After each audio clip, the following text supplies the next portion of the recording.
नमस्कार दोस्तों। 23 फरवरी 2023 पंजाब के अजनाला पुलिस स्टेशन पे सैकड़ों लोगों की भीड़ ने अटैक किया और 2 कैदी को जबरदस्ती छुड़वा लिया और जिनको छुड़वाया गया वो दोनों ही किडनैपर थे। ये पूरा इंसिडेंट पंजाब के वारिस संगठन के हेड अमृतपाल सिंह के चलते हुआ। Amritpal Singh direct police station में जाके पुलिस को अंतिम चेतावनी देता है और 2 किडनैपर को छुड़वा देता है। सो कौन है अमृतपाल सिंह एंड क्यों इसको आज का जनरल सिंह भिंडरावाला बोला जा रहा है? एक दुबई में रहने वाला कॉलेज ड्रॉप आउट लड़का पंजाब के वारिस संगठन का हेड कैसे बन गया? कैसे वो खालिस्तानी सपोर्टर्स का एक नया चेहरा और ब्रांड एम्बेसडर बन चुका है और इस पे अब गाने भी बन रहे हैं। तो चलिए दोस्तों, इन सभी बातों पे विस्तार से चर्चा करेंगे और हम इस वीडियो में खालिस्तानी एंगल को समझने की कोशिश भी करेंगे। बट वीडियो को स्टार्ट करने से पहले आप सबसे रिक्वेस्ट है, वीडियो पसंद आए तो चैनल को लाइक और सब्सक्राइब जरूर कीजिएगा ताकि आपको फ्यूचर में भी हमारी ऐसी ही वीडियो लगातार मिलती रहे। देखिए, हाल के दिनों में खालिस्तानी मूवमेंट काफी एक्टिव रही है, या बोले तो इसको एक्टिव किया जा रहा है। एंड इसका जो मेन फेस निकल के आया है वो है अमृतपाल सिंह। बट ये कैसे हुआ, इसको समझने के लिए हमें अमृतपाल सिंह का बैकग्राउंड को समझना होगा और हम ये भी समझने की कोशिश करेंगे कि आखिरकार खालिस्तानी मूवमेंट है क्या और इसकी मांग टाइम पे क्यों बढ़ती जा रही है। इससे ही हमें ये इंसिडेंट समझने में काफी आसानी होगी और हम उस पहलू को भी समझ पाएंगे इसके चलते इंडियंस को ह्यूमिलिएशन का भी सामना करना पड़ रहा है कनाडा, यूके एंड ऑस्ट्रेलिया जैसी कंट्रीज में।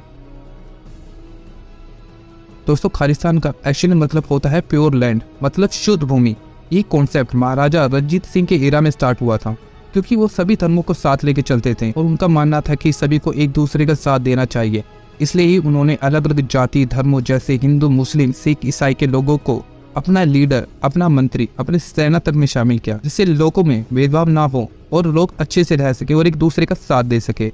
ये थी महाराजा रणजीत सिंह की एक्चुअली खालसा आइडियोलॉजी।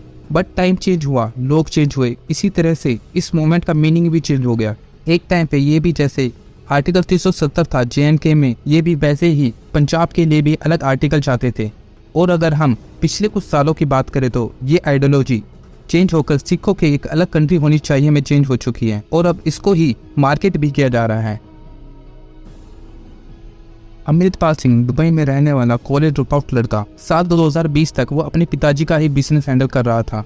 इस समय वो पगड़ी, जो सिख धर्म में एक मेन हिस्सा है, उसे भी नहीं पहनता था और एक नॉर्मल लड़के की लाइफस्टाइल जीता था। लेकिन इसको भी वही मार का सामना करना पड़ा जो पिछले 1-2 सालों में हम सबको करना पड़ा था। हाँ, आप सही समझ रहे हैं, मैं कोविड पैंडेमिक की बात कर रहा हूँ।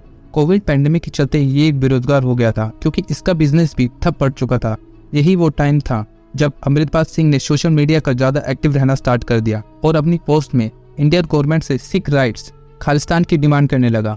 इसकी ज्यादातर पोस्ट एंटी इंडिया ही होती थी और इस टाइम तक इसकी सभी एक्टिविटीज इंडिया के बाहर से हो रही थी एंड ये सब कुछ वहीं से हैंडल भी कर रहा था। लेकिन साल 2022 में वो इंडिया उस टाइम आया जब इंडिया में किसान आंदोलन चल रहा था और काफी किसान इस समय इंडियन गवर्नमेंट के खिलाफ हो चुके थे एंड इस सिचुएशन का अमृतपाल ने बखूबी फायदा उठाया। पहले तो उसने पंजाब को प्रो खालिस्तानी ऑर्गेनाइजेशन वारिस दे पंजाब को ज्वाइन किया क्योंकि वारिस दे पंजाब का मेन उद्देश्य पूरे पंजाब को कंट्रोल करना था और इंडियन गवर्नमेंट का इन्फ्लुएंस को पंजाब के लोगों से कम करना और डिपेंडेंसी को हटाना था, जिसके चलते ही इसने उस ऑर्गेनाइजेशन को ज्वाइन किया।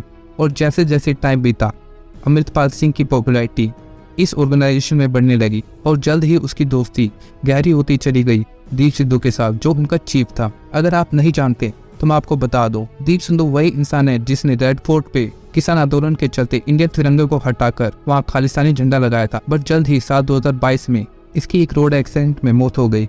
शायद अब आपको याद आ गया होगा। तो चलिए अब अपने टॉपिक पे वापस आते हैं। तो जैसे ही ये न्यूज़ वायरल हुई कि दीप सिद्धू अब नहीं रहा, तभी अचानक से एक न्यूज़ निकल के आई कि अब दीप सिद्धू की पोस्ट पे अमृतपाल सिंह बैठेगा। एंड ये काफ़ी शॉकिंग भी था क्योंकि इस बात से इस ऑर्गेनाइजेशन के काफ़ी लोग खुश नहीं थे, खुद दीप सिद्धू के भाई भी खुश नहीं थे। बट इन सभी चीज़ों का अमृतपाल पे कोई असर नहीं हुआ क्योंकि अमृतपाल सिंह अब तक इस ऑर्गेनाइजेशन में काफ़ी अंदर तक घुस चुका था एंड काफ़ी स्ट्रॉन्ग भी हो चुका था। एंड जैसे ही अमृतपाल सिंह ने टेक ओवर किया, वैसे ही ये और भी एंटी इंडिया बातें करने लगा। इसके जगह जगह वे स्टेटमेंट वायरल होने लगे जहां इसने इस बात को भी बढ़ावा दिया कि जो सिख कम्युनिटी है वो एक गुलाम कम्युनिटी है, मतलब गुलामों की कम्युनिटी बन चुकी है और वो ऐसा नहीं चाहता। इसके लिए ही वो अलग देश खालिस्तान की डिमांड कर रहा है। साथ ही मोगा डिस्ट्रिक्ट, जो एक बहुत ही फेमस खालिस्तानी लीडर जनरल सिंह भिंडरावाला का गाँव भी है, वहाँ इसने खुद की दस्तरबंदी सेरेमनी की क्योंकि ये गाँव ही खालिस्तानी मूवमेंट का गढ़ भी समझा जाता है। इस तरह से वो मोगा डिस्ट्रिक्ट और आसपास के गांव में काफ़ी फेमस होता चला गया और भी लोगों तक उसकी बातें पहुंचे। उसके लिए इसने अलग अलग चीज़ें जैसे गुरुद्वारे में रहना और अपने रूम में गुरु गोविंद सिंह जी एंड बिनरवादर की फ़ोटो भी लगाई। और इन बातों का एक्चुअली में इसको काफ़ी फ़ायदा भी हो रहा था, क्योंकि अब इसको लोग बिनरवाला की तरह देखने लगे थे। जैसे मूवीज़ के सेकंड पार्ट को हम मूवी 2.0 बोलते हैं, वैसे ही काफ़ी लोग अमृतपाल सिंह को बिनरवाला 2.0 बोलने लग गए। हद तो तब हो गई जब अमृतपाल के एक्सपोर्टर ने एक नेता का मर्डर कर दिया एंड जब उससे पूछा गया कि उसने ऐसा क्यों किया, तो उसका जवाब सुन के लोगों के होश उड़ गए। उसका कहना था कि वो अमृतपाल से काफ़ी प्रभावित था, जिसके चलते उसने ऐसा किया। इस समय तक अमृतपाल सिंह एक अच्छा खासा नाम बन चुका था पंजाब में। वो लोगों में आग की तरह फैल रहा था और फेमस होता जा रहा था। बट अभी तक वो इंडिया में ही फेमस था एंड आउटसाइड ऑफ इंडिया अभी भी उसको काफ़ी कम लोग ही जानते थे। और बाहर के लोगों तक उसकी बात पहुंचे, उसके लिए उसको कुछ बड़ा करना था। और ये तब हुआ जब अमृतपाल सिंह ने पंजाब के अजनाला पुलिस स्टेशन पर अटैक किया, जहाँ भारी भरकम भीड़ इसके साथ वहाँ पहुंची एंड बड़े आराम से अपने 2 लोगों को वहाँ से छुड़वा ले गया। पुलिस बस देखती रह गई, क्योंकि पुलिस भी ये जानती थी कि अब अमृतपाल सिंह यहाँ कुछ भी कर सकता है। और इतनी भीड़ को देख के अच्छे की हालत ख़राब हो जाती है, तो कुछ पुलिसकर्मी वहाँ क्या ही कर लेते हैं। एंड यही वो इंसिडेंट हुआ जहाँ दुनिया भर में खालिस्तानी सपोर्टर्स में अमृतपाल सिंह एक फेमस चेहरा बन गया। और मैं आपको ये भी बता दूँ, ये सब इसने पिछले 1 साल में किया। अब आप ये भी सोच रहे होंगे कि कोई इंसान 1 साल में इतना कुछ कैसे कर सकता है, तो मैं आपको बता दूँ, इसका जवाब काफ़ी सिंपल है। अमृतपाल सिंह को ISI से काफ़ी फंडिंग एंड सपोर्ट मिल रहा है एंड इसका जवाब खुद पंजाब के CM भगवंत मान ने एक प्रेस कॉन्फ्रेंस में खुलासा किया। अगर हम वैसे भी देखें तो खालिस्तानी सपोर्टर्स का लिंक हमेशा ही पाकिस्तान से जुड़ा मिलता है।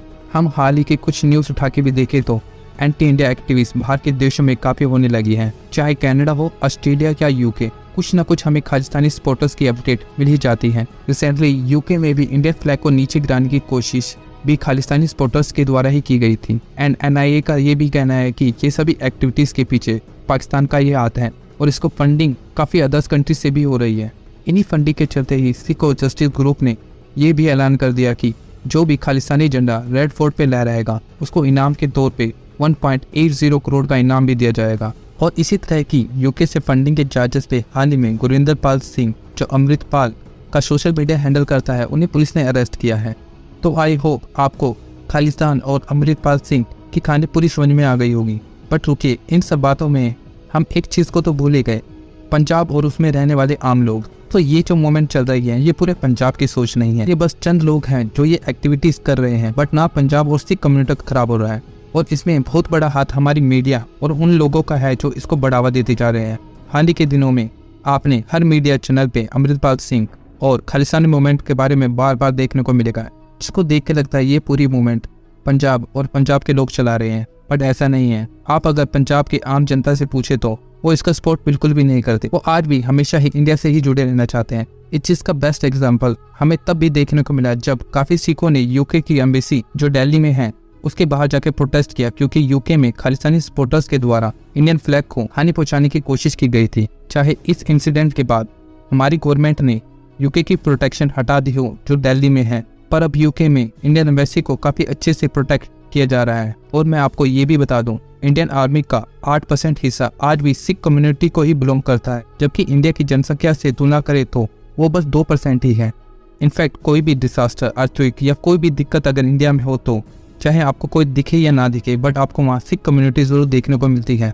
और इनके गुरुद्वारों के बारे में तो मैं क्या ही बताऊँ, उसको आप काफ़ी अच्छे से जानते हो वो कैसे काम करते हैं।